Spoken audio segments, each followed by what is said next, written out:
بسم اللہ الرحمن الرحیم۔ اللہ تعالیٰ سے دعا ہے کہ اللہ تعالیٰ آپ کو، آپ کے والدین، بہن بھائیوں، دوست احباب کو دنیا و آخرت کی تمام خوشحالیاں اور رہنمائیاں عطا فرمائے۔ تو آج ہم آپ کے لیے وہ دعا لے کر آئے ہیں کہ جو صبح پڑھے تو شام تک اس کی شیطان سے حفاظت ہوگی۔ تو وہ دعا کیا ہے؟ حضور اکرم صلی اللہ علیہ وآلہ وسلم نے فرمایا، جو شخص بوقت صبح ایک مرتبہ یہ پڑھ لے تو شام تک شیطان کے شر سے اس کی حفاظت کی جائے گی۔ تو پڑھنا کیا ہے؟ میرے ساتھ پڑھیں۔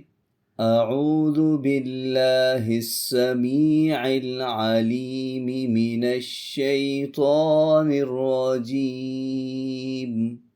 میں اللہ تعالیٰ کی جو سننے والا جاننے والا ہے پناہ پکڑتا ہوں مردود شیطان سے۔